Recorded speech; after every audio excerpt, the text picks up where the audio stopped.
All right. Well, let's pray. Yeah. Yes, Father, thank you that we've got this opportunity to join with Sondra and hearing news from your beloved nation, Lord, and from ours too. And Father, we just thank you for your ongoing protection of all the residents of Judea, Samaria, when things have been so volatile of late. And Lord, we do think of those who have lost loved ones and pray that you will comfort them. They will know your comfort at this time.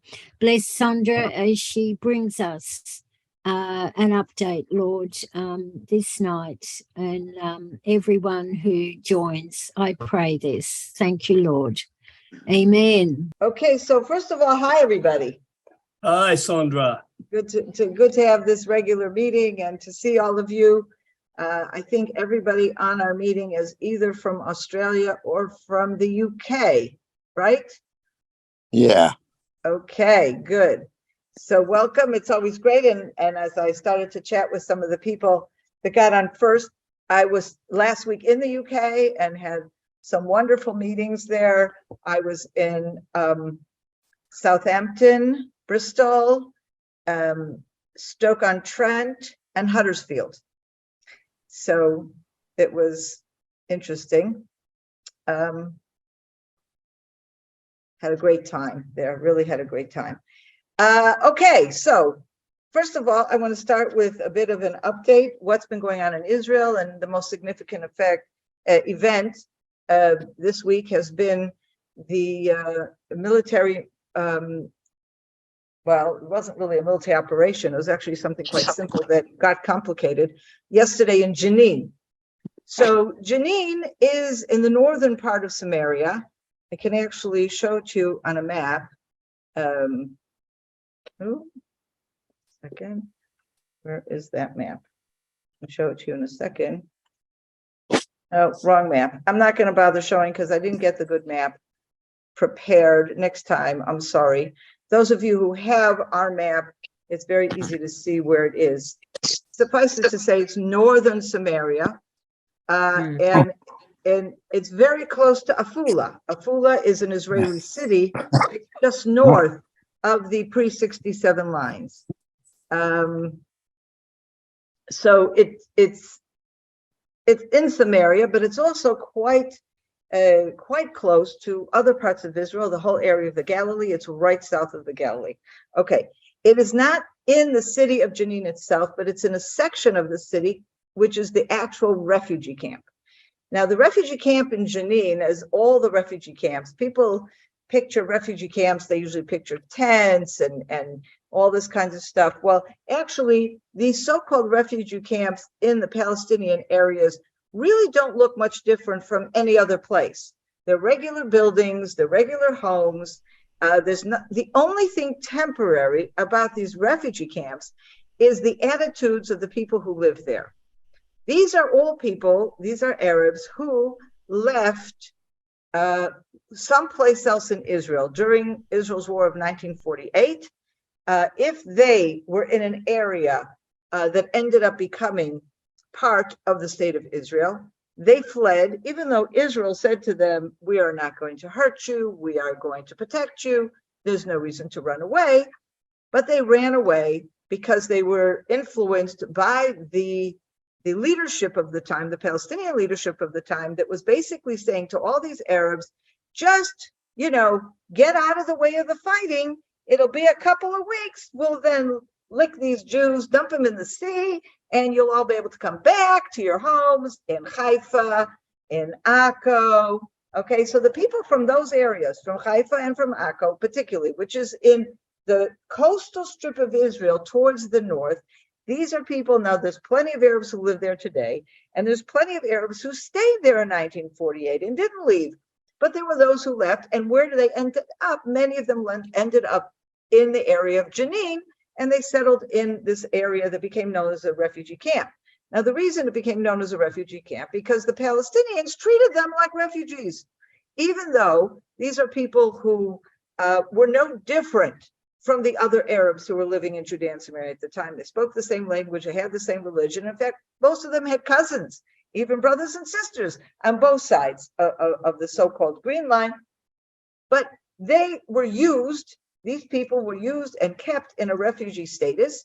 And that also means that all those years, that 19 years that Jordan had control over Judea and Samaria, they did not give them the same rights as they gave to the other people, because they wanted to keep them in this refugee status so they could then go to the world and say, look, these are refugees, they've been thrown out of their homes, etc. Now today, we're 75 years later. Most of those people who actually fled their homes are not even alive today. It's their children, their grandchildren, their great-grandchildren, okay? And yet they're still keeping this refugee status alive. And in fact, when Israel first came into the territory, offered to build more spacious homes for these people in other parts of Judea and Samaria, and they refused. They have insisted on keeping themselves in this refugee status. Why is this relevant today? Because today, first of all, there are different areas in Judea and Samaria, and there's some areas that are more prone to terrorism than others. Jenin right now is quite the hotbed, and the refugee camp in Jenin is the super hotbed of terrorism. Why is that so particular? Because once you have a refugee camp, these are people who have been educated from the time they were born. You don't belong here. Your real home is in Haifa. Your real home is in Akko. And we need to destroy the Jews because that is the only way we'll be able to go back home. And if you're raised in this mentality from the time you're a baby, it's no wonder that you're going to find the most radical terrorists against Israel growing in these kinds of places, okay? Now, add to that external influences. And when I talk about external influences, I'm talking about, first and foremost, Iran. Now, back in 1993, Israel began a process of what they call the Oslo Accords, transferring control over different places in Judea and Samaria to the Palestinian Authority. Today, the Palestinian Authority operates more as an autonomy than anything else. The IDF retains control for overall security over the whole area.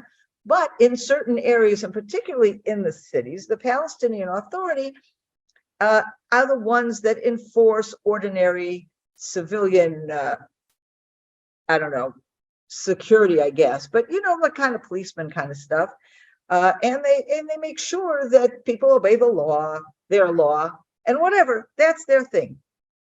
In Jenin today, we have a situation where the Palestinian Authority has completely lost control of the whole Jenin area, but particularly in the refugee camp part of Jenin. And as you well know, there's never a vacuum. If the Palestinian Authority is losing control and they've pulled out to a certain degree, to a very large degree, who's moving in? Hezbollah, Islamic Jihad, Iran, okay? Both Hezbollah, which is in the north, and it is Iran's most powerful proxy, you know, outside of Iran. They're sitting in South Lebanon. And Islamic Jihad, which is a very small organization based in Gaza, also funded by Iran, but they are sending money and orders from Gaza into Samaria and Judea, trying to up their influence in these areas. What we're seeing now in the refugee camp in Jenin is that we have a very powerful Islamic Jihad, and it is well funded by Iran, and we have also influence of Hezbollah. What happened yesterday? First of all, just to understand, the IDF goes into Palestinian areas on a regular basis to prevent terrorism. We have intelligence assets all over the place, and as soon as we have an information about a particular terrorist, a particular munitions factory, a particular terrorist cell, or whatever, the Israeli army will go in, sometimes undercover, sometimes with, you know, armored vehicles and soldiers in full gear, and usually some kind of combination, and they go in and they either destroy the munitions factory or they arrest the terrorists. And there's definitely one of the goals is not to kill the terrorists, but to arrest the terrorists, because with every terrorist that is arrested and pulled in, we get more information about the other people in that area and what they're planning. And this is done, of course, to prevent terrorist attacks against Israel. And as much as we've seen an increase in terrorist attacks against, in Israel, particularly in Samaria in recent months, there would be so many more attacks if the IDF wasn't doing this ongoing activity in all of these Palestinian cities. So it began as an ordinary type of exercise where they went in just before dawn, going into particular homes to arrest certain people. Just as they were leaving, they encountered tremendous resistance. So first of all, and this is very important, there were roadside bombs. Roadside bombs, this is when the terrorists will literally booby trap an area so that as you're leaving, and somebody is usually, sometimes it's contact, similar to a mine, usually it's something that is there that somebody is actually detonating it nearby. And that's what happened here. So they had tremendous explosives detonated against the armored vehicles. And then we had all these fighters coming out, terrorists, with major equipment, very sophisticated weapons, very well trained. So instead of what we have seen in most of the time in previous years, you have, even if they have weapons, they're not necessarily sharpshooters. They don't necessarily do a great job. These people were clearly much better trained and much more effective in their attacks. At the end of the day, it became a major operation because it was not only they had to withdraw from Jenin, there were 5 soldiers that were injured, as well as a dog, because they have this whole unit that uses dogs to sniff out explosives and to do all these other things that they're trained to do. And so one of the dogs was also injured. And they had to get them out as quickly as possible. At the same time, they used helicopters to shoot down from helicopters onto Jenin. Now, and they made a fuss about this. Wow, for the first time in many years, they were using attack helicopters within Judea and Samaria. But I have to say, what they attacked, they only attacked open fields.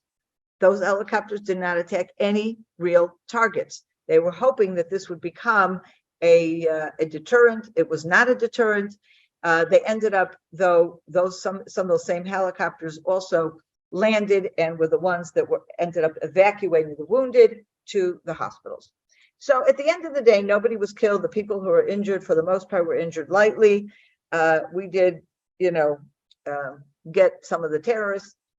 But this has created a new dynamic because it brought home to people in Israel something that I'm sure the military has known for some time, that things have really, really deteriorated.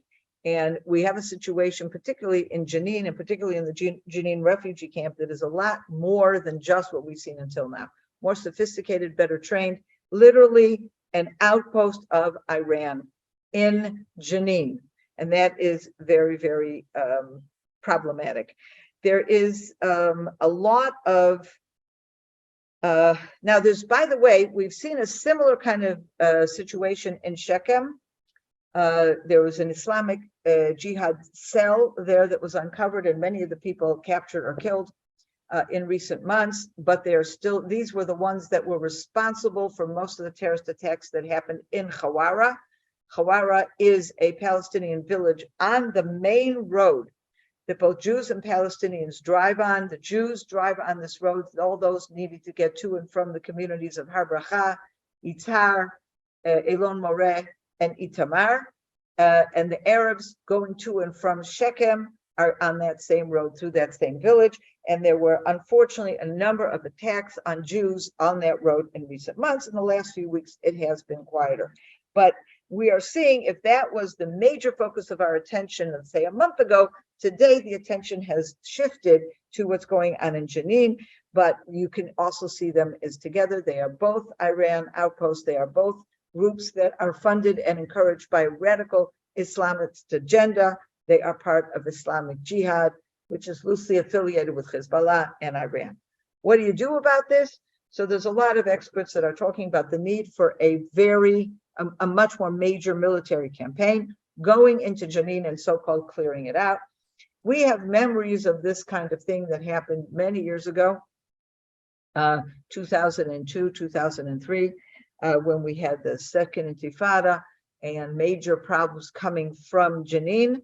And I remember well one situation in the same Jenin refugee camp where they knew that there was a hotbed of terrorism there, and they sent soldiers in on the ground to go door to door and capture the terrorists and neutralize them or capture them or whatever. And unfortunately, they decided to go in that way, going home to home, as opposed to bombing from the sky, because they wanted to try to ensure that they catch the terrorists and they don't hurt any civilians. What happened, though, was that the terrorists already booby-trapped all these houses and this whole road. 13 soldiers were killed. So my fear and my hope is that they do not do the same thing. If they're going to go in a major campaign, they have to be less interested in making sure they only catch the terrorists than going in a more aggressive way, both in order to catch more terrorists and to be more create much more deterrence. Now, we do have capabilities from the air, just the way we have handled Gaza. So that's also a possibility, doing more targeted bombing from the air to take out the places where the terrorists are, destroying more of what is there. There's always that balance, though. When you destroy so much, are you also creating a situation that even the people who would be willing to live with us and are already thinking of living with us in peace, are you going to turn them off because you've given them no hope? I disagree that we are supposed to be giving them hope for a two-state solution. A two-state solution is ridiculous. I do agree that we do need to give them hope for a good life if they are willing and able to accept Israel as a legitimate state. Israel can be a source of hope, can be a source of welfare for these people, not interfering with how they want to run their lives, but provided that we can live in peace together. So I am a big advocate of peaceful coexistence within the context of the state of Israel. I am not interested in a two-state solution. So there's a lot of talk going on out there about these different ways of handling it. We're just going to have to wait and see what the army and what the government chooses to do.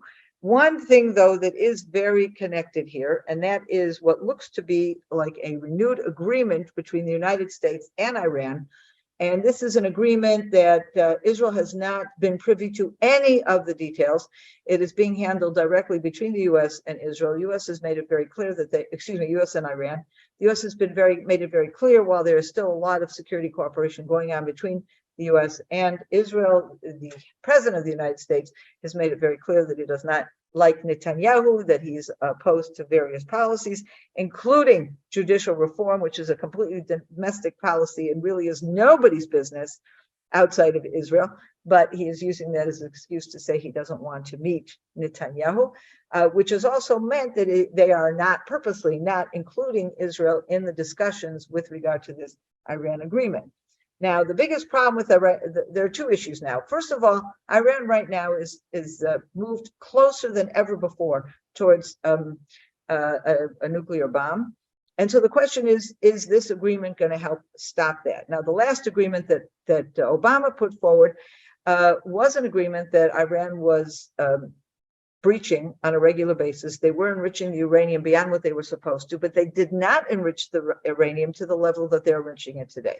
So there are people who are saying, oh, you see, at least that agreement slowed them down, and that the advocates for a new agreement are saying, well, at least we can slow them down.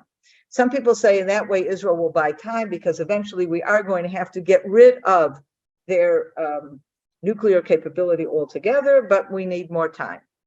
I don't know. I can't possibly give an opinion about all of that because it's based on information that we are not privy to. What I can say is what has happened in all of these agreements, including the agreement that is right now on the table, is that this will release, and I saw a figure of $20 billion will be released to Iran. Now, how is America spinning that? This will enable them to improve the lives of the citizens who are having such a hard time under economic sanctions and oil prices and all kinds of stuff. If that were the case, if indeed the money would be going directly to the citizens to improve their life, I would say, of course, it's a good idea. But we all know, as with the last agreement, where will this money go? Being poured into Hezbollah, being poured into Hamas, being poured into Islamic Jihad. So that if we think that we are facing a difficult situation today in the Jenin refugee camp because of Iranian funding, if they release $20 billion more, it's going to be 20 billion times what we are seeing today.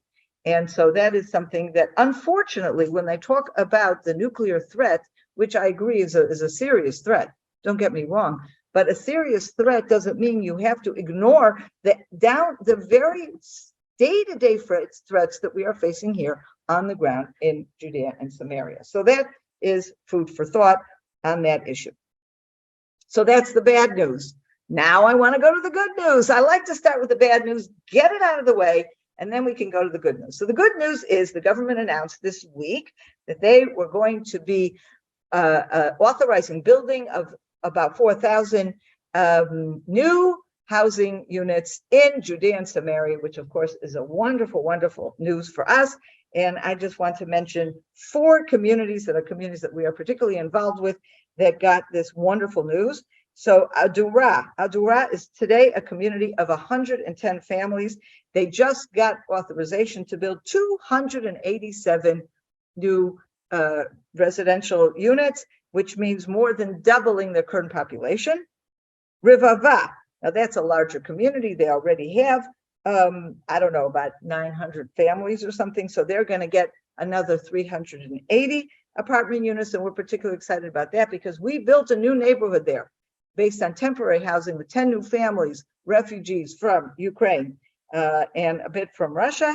And so with these new, and there isn't a single home available for purchase or rent right now in Rivava. So with the promise of these new homes, we know that as these new immigrants who have just arrived in the temporary housing, when they get to a point where they're ready to buy a home, there will be homes available for them in Rivava.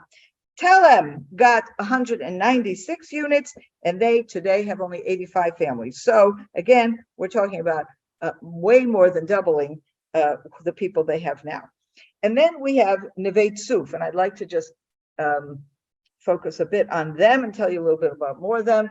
So they got promised 326 new housing units in Neve Tzuf, and today they have 320 families in the community. So again, we are doubling the size of the community, and it's really amazing. If you think about it, today we are 500,000 Jews living in Judea and Samaria. The vast majority are living in the big communities, Ariel, Ma'ale Adumim, and Beitar Illit, and Kiryat Sefer. Okay, Beitar Illit and Kiryat Sefer are 2 ultra-Orthodox towns that are going by leaps and bounds just because families have between 8 and 10 children.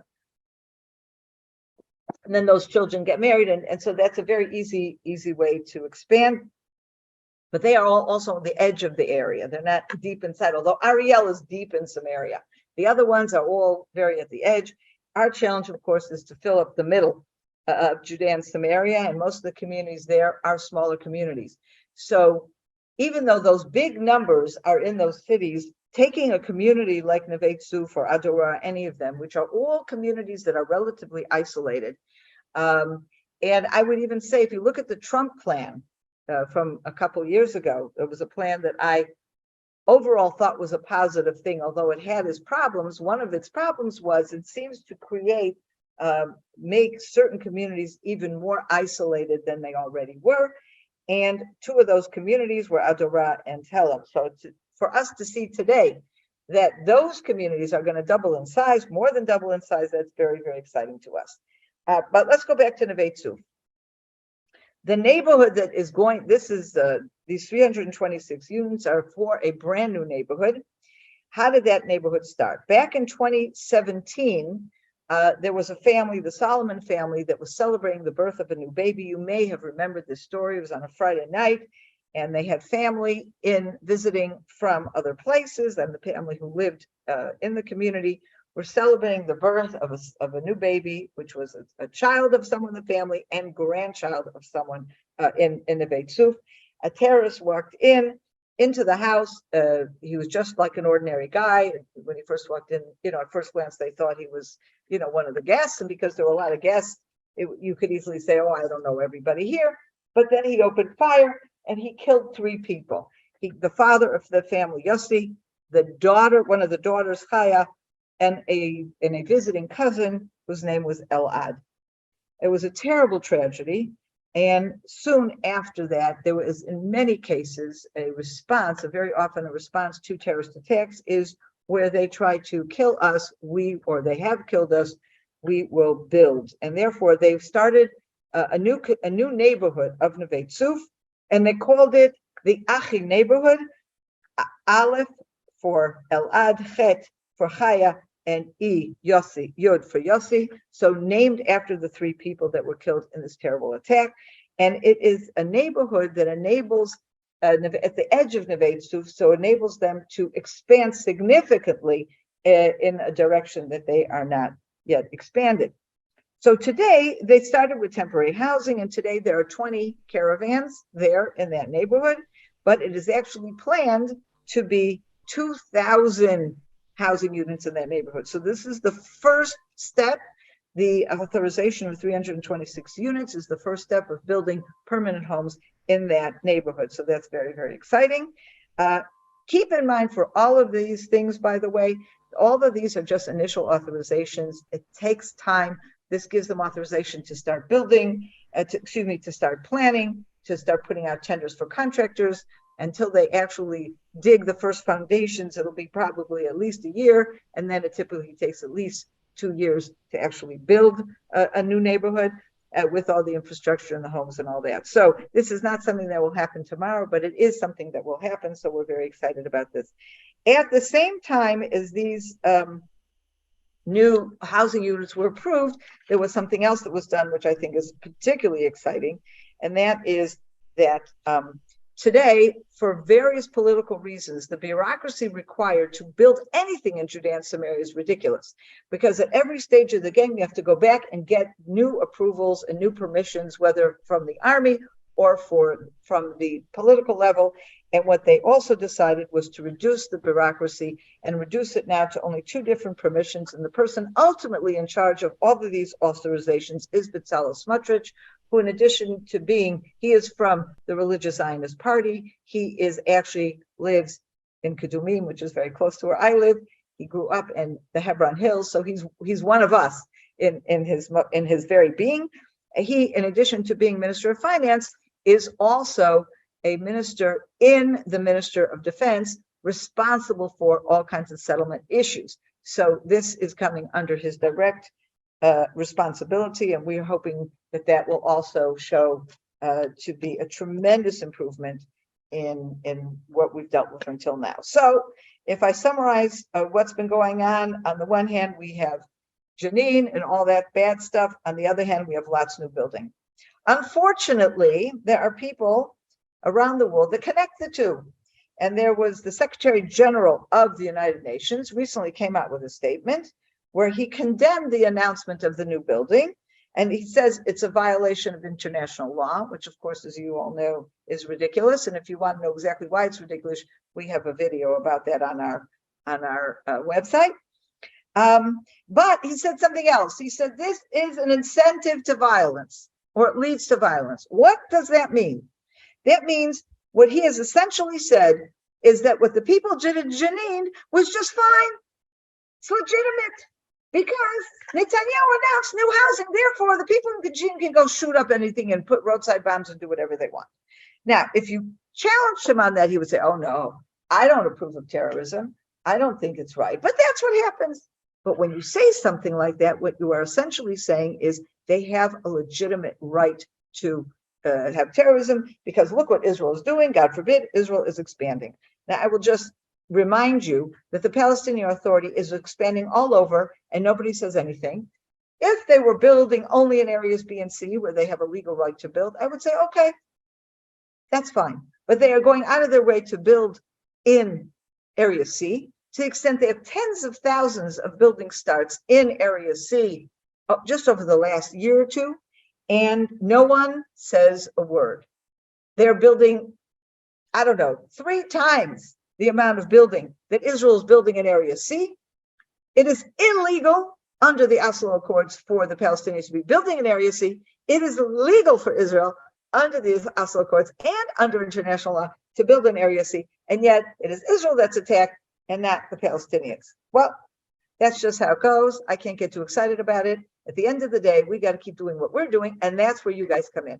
Because when you're standing with us and supporting our work and supporting the communities who are living in these places, and I mentioned these 4 communities, Neve Tzuf, Adorah, Rivava, and Telem. Okay, Neve Tzuf is a community that we have been involved with for years. We have provided them with fire safety equipment. We've provided them with computers for their schools. We have provided them with youth centers. And right now we are working on a new youth center for them. That stuff you're doing, you're strengthening that community. In Adorah, we have provided surveillance equipment, and we are now working on a library. In Rivava, we have provided surveillance equipment and this new neighborhood for new immigrants. In Telem, we have provided particularly security and surveillance equipment. So when we say we, it's not me, it's you. It's Christians all over the world who are supporting these communities and helping them out. And so I look at it as a partnership. The government of Israel says, okay, we can build new houses. The other link to that partnership is you. Is you that is providing all kinds of things to make it more attractive, to make it easier for new people to move into these communities. It's all very nice, you can have houses, but people have to want to live there. And if it's not safe, and there's not stuff for the youth, and there's not stuff for seniors to do, they're not going to move in. So when you come in and you help us work together to provide these facilities in these communities, we've partnered with the government of Israel, and we grow. We are now 500,000 Jews in Judea and Samaria. We need to get to 1 million. We need to get to 1 million, and this is all part of that goal. And I just want to conclude my words, and I will open for you all to have Q&A and comments and whatever, but I just want to conclude with a short thought from the Bible, and it's actually from a Torah portion we read a week and a half ago. Shlach is the Torah portion that tells the story of the spies in going to the land of Israel. And it's a wonderful, wonderful story. And it says so much about what our attitude towards the land of Israel needs to be. As you well know, 12 spies or 12 members of this delegation go into the land of Canaan. Moses sends them and they come back. And what do they come back with? So 2 of them come back. First of all, they all come back and they agree it's a land flowing with milk and honey. Then they start talking about, and they bring these grapes, gigantic grapes, and it's just amazing, right? And they say, oh, it's beautiful fruit and everything is good. And then they start talking about how the cities are all fortified and they have these giants, and they keep talking about giants. Okay, these giant men, these big fortified cities, and their message is, forget it, we're not going to be able to do this. And actually, it becomes this Caleb versus the others. At this point, Joshua is still quiet. And what does Caleb say? He says, we can still go up. Let's go up because we can do this. Okay.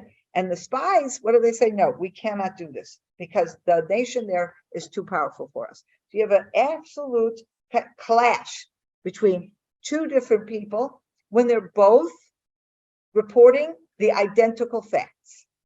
The facts that they report are absolutely true.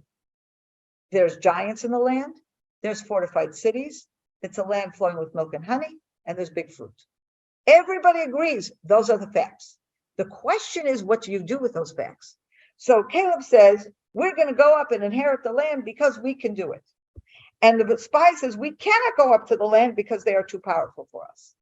And later, as the conversation gets more heated and more distressed, Joshua and Caleb said together, God is with us, no need to fear. And what's the response of everybody, not just of the spies, but of the whole nation who have already been, we have these other spies that have really, convinced the nation that this is a bad thing. What is their response? And this is how the story, this first part of the story ends. They want the whole nation, they want to stone the two of them, Caleb and Joshua. They want to stone them. They're so angry with them. They said, what are you talking about? You don't know what you're talking about. They want to stone them. What's going on here? Well, first of all, you have in verse 32, we have a very definitive statement that the Bible tells us. They slandered the land. Now, I think in your translation, it says they issued a negative report. Okay. Now, negative report, I would say that is too weak a translation. They slandered the land. A negative report could be it's a strong, fortified cities and giants. That's a negative report. Is there anything wrong with a negative report? No. You have a right and you have a duty to report the facts. When does it become slander? When you take those facts and you twist them, or you make a comment about them that is wrong. And at the point at which they said, we cannot go up to the land because they are too powerful for us, they took the facts about the fortified cities and the giants, and then they created a conclusion. And that conclusion was a slandering of the land. And the worst statement of all of that, a statement that is very relevant to us today, they say this is a land that devours its inhabitants. Okay, so that wasn't just about what we can or cannot do. They took the statistics about the fortified cities and they turned it into a slandering against the land itself. It's a land that devours its inhabitants. Now, I have to say, this particular statement, Eretz Ochelet Yoshveha in Hebrew, the land devours its inhabitants, is a statement that you will find people saying today. Unfortunately, when there are Israelis who complain about the land, sometimes they don't mean to slander the land. They mean to complain. You know, life is difficult. It is difficult. We deal with terrorism. Yes, we're dealing with a rising standard of living. We're dealing with all kinds of issues. Yes. And when you say a land that devours its inhabitants, and you're saying it as a kind of a joke because you're referring to the scripture and you kind of say, yeah, right, whatever, that's fine. The problem is that when you go out beyond the borders of Israel and you begin to slander the land, and that doesn't only apply to Israelis who might do that. Unfortunately, we have seen some of that recently with the judicial reform and the way some people have taken it way beyond the context of judicial reform and started talking about that this is affecting the economy, and it's affecting the economy becomes a self-fulfilling prophecy, of course. You know, somebody says it's going to affect the economy, it's going to affect the economy because the economy is based on psychology and attitudes more than anything else. But unfortunately, let's take a look at all these leaders of the world around us. Since the Bible was written and it became shall we say, the word of, through the Bible, through the Jewish people, the Bible became accessible to people all over the world. Everybody can read it. You read it. You're not Jews. You read it. You believe it because you accept that this is God's word. So when you read this story and you see all the problems that Israel has, but all the blessing, you have made a choice. And you have said, I go with Joshua and Caleb, because I believe that God is in charge and he's going to make it right. And when you look at Israel today, you say the same thing. Israel has issues, challenges, terrorism, rising cost of living, all this other stuff, international censure, but you make a choice. And you say, you know, I'm going to stand with God, right?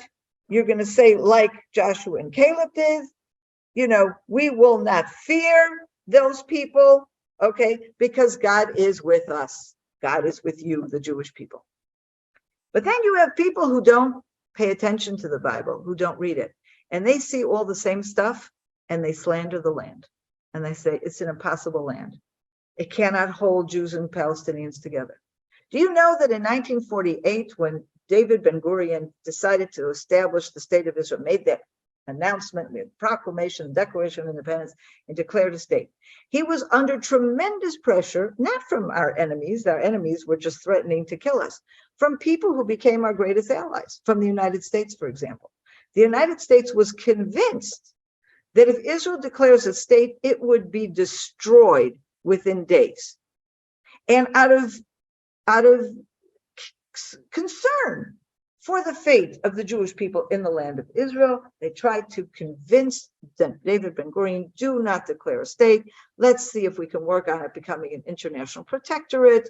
And well, you know how that would have worked out. It is amazing to me that David Ben-Gurion had that wisdom and that courage to go against all of that and declare the state. Okay? What was the government of the United States doing at that point? They were being exactly like these spies. Look at what's around you. Look at the enemies. You can't do it. You can't do it. And what did David Ben-Gurion say? We can. We can. And if you look at the Declaration of Independence, the first thing they call on is the Rock of Israel. Who's the Rock of Israel? The God of Israel. The Declaration of Independence from the beginning is saying this is a land where the Jewish people became a nation and has already been under the protection of the Rock of Israel, the God of Israel. Okay, that has to be our attitude. Even when we see problems in the land of Israel, we know we will prevail, and we have to keep going and keep moving. And I think there's just this in itself, there's a message here. There's a positive message and a negative message. The positive message is telling us God is with us, it will be okay. The negative message is don't dare slander the land. God will punish those who slander the land. And that's my message for today. And I want to open it up. And anybody wants to make a comment, ask questions, happy to hear from you. Sondra, you're all amazing as far as we're concerned. I mean, in reality, really, it's against every odd, isn't it? That it really is. Survive and you prosper and yeah, you thrive. And we have the greatest admiration for you. You know, I got this email this week from somebody from Norway, a Christian from Norway, who I've never met in person, I don't think, but we've been corresponding by email for a long time. And he actually does a lot of work writing about Israel to defend Israel. And then he writes me emails asking me for, you know, comments and facts and stuff so that I can help him defend Israel. And he writes me this email this week and he says, you know, I just realized you're living in a war zone. How do you do that? Yes. Well, you're on the front lines. You're on the front lines as far as I'm concerned. It was so funny. And I said back to her, I said, I guess you're right. But, you know, we just live. So, you know, it was just that. And it's your faith in God, isn't it? And standing on the word that gets you through. I have the greatest admiration for everybody's faith there. And they stand, yes, happily and love their families and raise their children. It's live in community. It's just wonderful to see, really. So look, for questions, let's raise hands. I do see Alison, her background is a garden of lavender, Alison, isn't it? It is, but it's not mine. Oh, right. But looks gorgeous, yeah. So did you have a question, Alison? I see you unmuted already. No, I've got a question actually. I'm just sort of listening out. It's the first time I've come on. I've sort of known a Sondra for many years through a friend and sort of get the emails, but it's the first time. So I'm just sort of sitting back and listening. But thank you, Sondra. It's I should be passing on so much. It just helps to pass on to others. Yes. So, thank you. Thank you very much, Alison. Actually, with oh yes, go, John. Sondra, it just seems to me at the moment, taking on board the positive message, God is with Israel. But it seems to me at the moment, the whole sort of political atmosphere around Israel is so confusing. For example, you've got Biden, who seems to be wanting to do a deal with Iran. He knows that Iran is wanting the destruction of Israel. You see the infiltration into American politics of the Arab agenda. Narrative, yeah. And you see, even within Israel, I saw the article about the a little mini mosque that's been erected in Jerusalem without planning permission, but it says the municipality's giving into it because they're afraid of the back. It just seems at the moment Israel is going through a time of real confusion and a lack of leadership. You know, you had in the past, you had like David Ben-Gurion, you had Golda Meir, you had some great figures who rallied the nation. And it seems since that last government you had, sort of leftish leaning, confusion seems to have set in. There's no clear voice rallying Israel. Well, I think there's a lot to what you say. And I think one of the problems that we are facing now, I would say that Benjamin Netanyahu, our current prime minister, was probably one of the greatest, if not the greatest prime ministers Israel's ever had. He had brought us enormous strides forward, both economically and politically. We have today a level of international, as much as we still have problems with the international community, it's nothing as bad as it used to be. And we have recognition and economic relations and diplomatic relations with many more countries than we ever did. The Abraham Accords is a wonderful thing. It has really brought a lot of potential and already a lot of economic connections with the Gulf states, and there's possibility for something with Saudi Arabia as well. So these are very good things. The problem is that in recent years, Netanyahu has lost tremendously in his popularity. Yeah. And it's not just popularity. I mean, there are still people who, I would say, even amongst the people who support him politically, don't necessarily like him, okay? Or don't necessarily trust him. And what has happened is the opposition now has become really horrible, venomous in their opposition to Netanyahu. I mean, I look at some of the things that Yair Lapid, who I used to say, I never agreed with him, but, you know, as a politician, he was nicely spoken. He would present opinions that I didn't agree with him, but he presented them fairly and openly. And today he is just full of hate. You see him on television and all he can do is spew hatred against Netanyahu.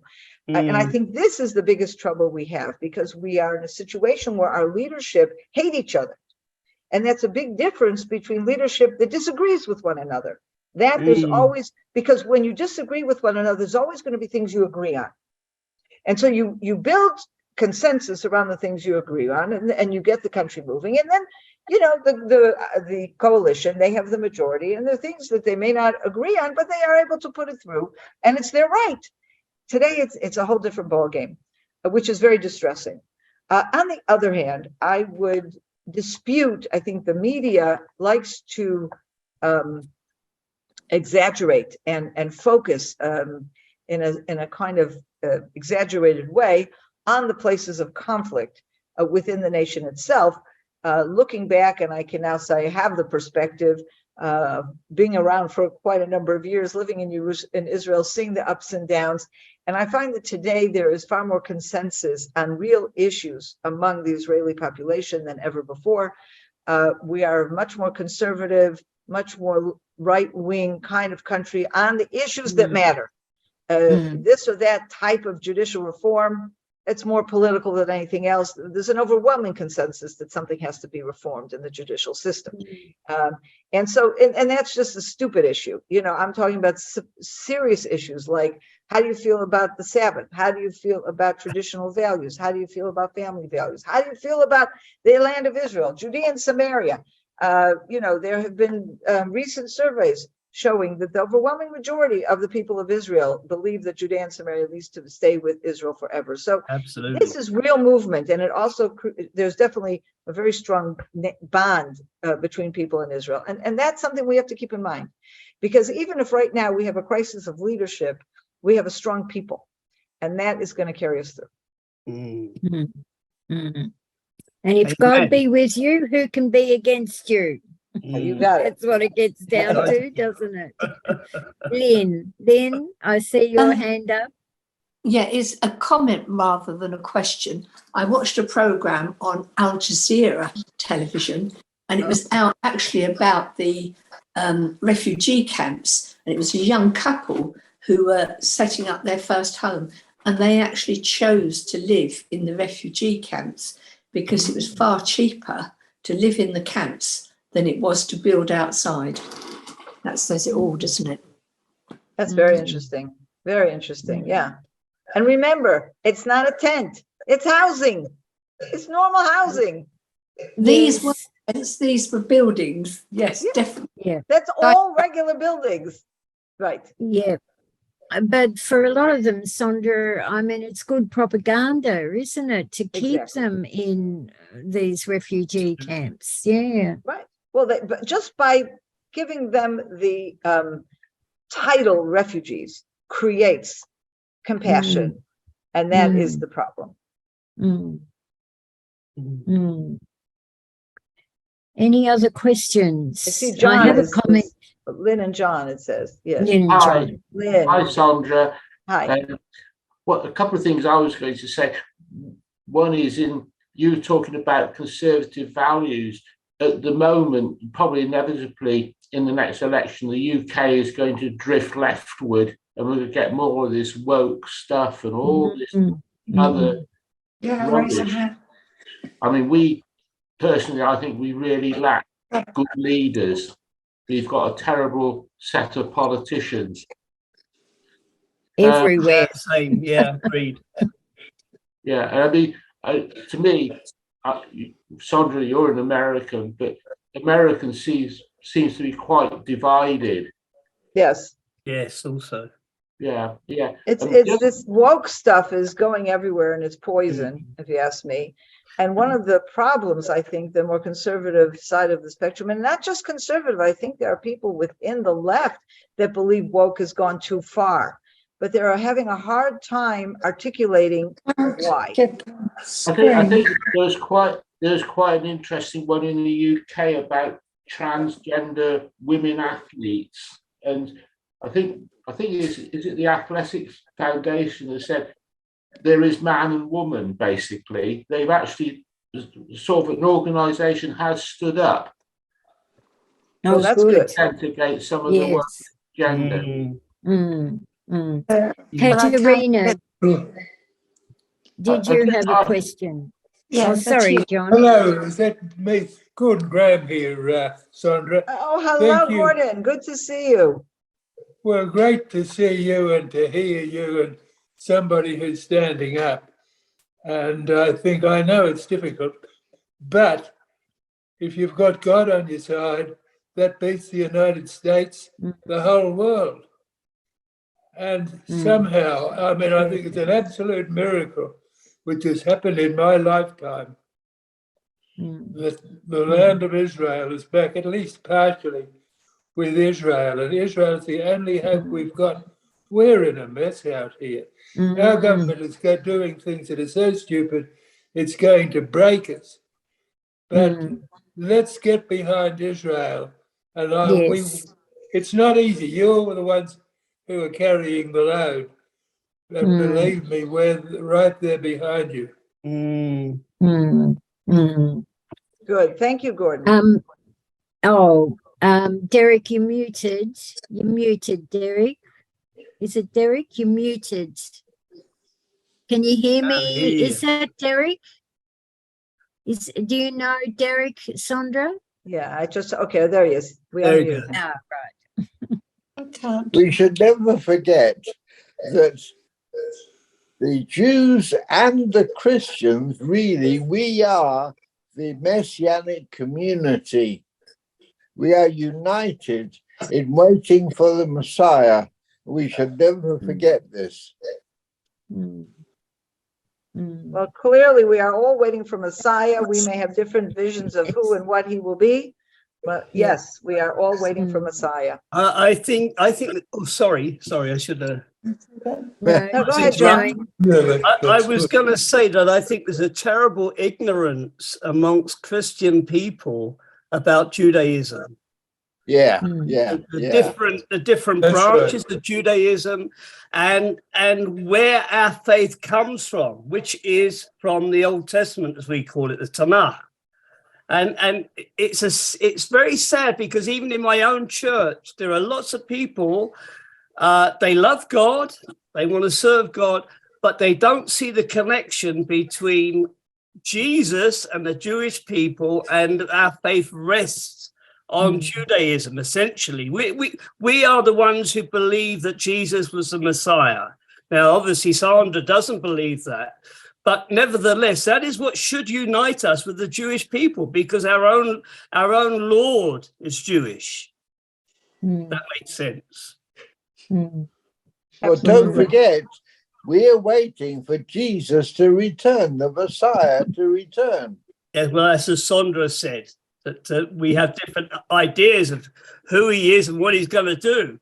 But the fact is still that we have to stand with Israel. We have to stand with the Jewish people. Absolutely. I think we need to remember that all our laws in Britain were based on the Old Testament. Absolutely. Yes. Old Sondra, the Tanakh, you know, everything, our culture, stand up, have respect for elderly people, do not kill, do not kidnap. And even today, our police take kidnapping very, very seriously. So we've given, with all this woke stuff, we've given up so much and moved away from what we should be doing, basing our laws on the Tanakh. I heard a lovely comment on how to protect our children from wokeism. It was a rabbi on the Avi Abelo show, and he said, well, it is the Torah, you know, it is the Tanakh, the instructions on happy, healthy living that are given there. But he also said the beauty of the Shabbat table, where father, mother, you know, are loving on each other and blessing the children, and the atmosphere created by, you know, the crockery, the white tablecloths, the candles. He said a child will never forget that, you know, will never wander off into... Well, I'm old enough to remember when all the mainstream churches had copies of the 10 Commandments up on the wall. Yes, Do you remember that? Yes. Well, courts too. Oh, Pam, and we are going over, although we were 5 minutes late starting, but Pam, yes. Hello, Sondra. I just wanted to say that today in our prayer meeting, we were really giving reverential respect to the women in Israel. You're so committed that you join forces to serve in the army to protect the land and to protect the heritage. And we were really admiring that maybe some of us should stand and lay down 2 years of our lives for our faith and our belief and for the God of Abraham, Isaac, and Jacob. Wow. Amen. Well, I'm very impressed that you are drawing inspiration from what for us is just ordinary. But thank you for sharing that. Oh, Sondra, though, have you seen the photos of the fighter pilot women with babies on their hips, you know, looking at their aeroplanes and with guns in their hand as they're getting married? I don't think we're there yet. Well, I'll tell you something. That's something that's very interesting. Many Western countries, I mean, Israel has been very encouraging of women from the beginning, ahead of many Western countries, to take their role in society. Women were there fighting shoulder to shoulder with the men in the Independence War, and have done all kinds of things, if it's careers and if it's public service. Golda Meir was, you know, I think at the time that she was prime minister, it was only her and Indira Gandhi that were women that were prime ministers. Yeah. It was absolutely unheard of at that time. And it was never seen in Israel as part of a feminist movement. I mean, later on, the feminist movement gained ground, and in many ways that was a good thing. But unlike where the feminist movement has gone in so many other countries, this was never seen as having to do with women having children. The family values in Israel are so deeply rooted that, of course, Yeah. you're going to still have children if you can, well, you may only have 2 or 3, you may have 8 or 9, but it's like, children is so encouraged across society. And that's something that I think is where that combination of, on the one hand, women taking leadership, but not women turning into men, women taking leadership, but continuing to be women, mothers of children. And how, it's difficult. It's a real challenge to put that all together. But I really believe that we as women, and as everybody, every individual, has to realize that we've came into this world for a reason, and we all have different talents and different failings. And I think God expects us to do what we can to help our families, our societies, and to make the world a better place. And I can't imagine that God created women just to be mothers if there also can be a prime minister. But on the other hand, God definitely created us to be mothers. So we got to figure out a way to do it. Yeah, absolutely. You're doing it wonderfully. Nitsana, from Sheraton, if that's how you pronounce it. How many children? I mean, she's a leading lawyer, isn't she? I don't know how many children she has. She's a great woman, though. I always enjoy seeing her. Yes. Yeah. You women. No more questions? Sorry, John. Yeah, go on. I said you women frighten us sometimes, us men. Oh, don't be frightened. It's a different way of looking at the world. Sondra. Thank you, Sondra. Yes. All right. Yes, thank you yet again, Sondra, and we'll keep praying because all those residents in the northern communities, Itamar and Harbour Car, they still have to go through Huwara, don't they, to get, I mean, that just shocks us to the core, the way, your people have been murdered, point blank range, murdered. Badly. But yes, thank you for the update, Sondra, and we look forward to seeing you next month. Yes, and I will. Thank you, Sondra. Not before. Okay. Bye, everybody. Thank you for joining us today. Yeah, God bless you. Bless you. I hope you enjoyed that film. And we have lots more film content and emails and articles that I'm sure you will enjoy as well. Check out our website at cfoic.com and subscribe to our newsletter. You can do that right from the homepage. I know you will really enjoy the content that will land in your inbox on a regular basis. Hope to see you soon.